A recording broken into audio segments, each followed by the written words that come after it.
your relentlessness just kind of wore Alex down tonight? Yeah, I definitely do. I don't think a lot of girls in my division are used to being put, like, having the pace pushed that way, and that's definitely something I get from my teammates. They always push me every second, so that's kind of the way I fight. I push the pace right from the get-go. And that armbar, can you take us through the finish and sort of, how it felt to finish the fight the way you did? Yeah, of course it felt awesome to get the finish. I was kind of avoiding being on the ground with her. She was a purple belt. That was something that I kind of was hesitant going on the ground with her for. But I'm really, really comfortable on the ground. I should have had a little bit more confidence in myself on the ground. Once I saw the opening, she went up to block her face, and I just saw it was there, and I went for it. And I wonder if you can comment, so many people write and they call you the next Ronda Rousey, and that's putting a lot of pressure on you where, one of the greatest fighters in the UFC, comparing you to. So how do you keep that out of your mind and just try to, you're a young fighter and try to progress and not, kind of compare yourself to the greatest fighter out there? Yeah, I mean, it's much of a compliment for people to even say that, but those are definitely huge shoes to fill, and I have a long way before I can make that comparison. But, I mean, I'm thankful that people see that, and I definitely want to follow in her footsteps. She's opened some great doors for women in all athletics, and especially women in the UFC and in MMA. So I just think of it as a compliment. It's not pressure added or anything like that. It's just a compliment.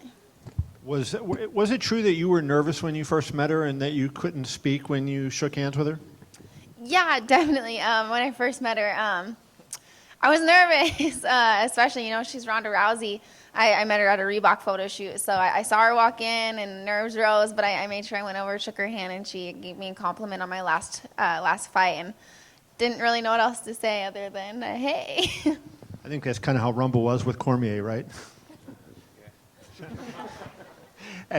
Dana, I just wonder if you can comment on Paige's performance, and do you think it's one of those things you got to, take it slow because people want to rush her and she's only, 21, 22 years old, that needs to take some time?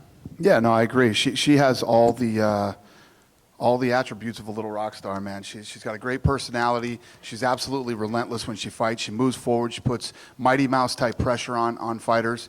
And yesterday she was the most searched fighter on UFC.com. I mean, people love her. All of her sponsors were all sitting around cage side with their phones out filming her when she walked out, and she's got it, man. She's got it. She's got to put in the hard work and keep her head together, and I mean, it's when you ask, do you take it easy with her? She's ranked number 7 and she's dominating. It's hard to hold somebody back like that. When she fights, you see that she's definitely green and she's young, but she's relentless and she's scrappy and she wins, man. This question for Paige, and in light of what you just heard Dana say, I wanted to ask you, revisit the whole idea of being a title contender. You've obviously said that you're fine with being patient, you want to improve, continue working your way up. Given the fact that you're in the top 10, you keep winning, how long do you think you can keep on winning and not get a title shot? And if it happens sooner than maybe you're thinking about it, do you think you'd be fine with that? When the title shot's ready, or when the title shot's there for me, I definitely will be ready for it. But of course, I'm not gonna rush anything. This is my time in the UFC. This is my career, and I want to enjoy every second of it. It's just such a blessing for me to be a part of the UFC. So I'm gonna enjoy every second. Of course, I'm gonna listen to the UFC. Whatever they think is the next step for me, I'm gonna listen to them. Thanks.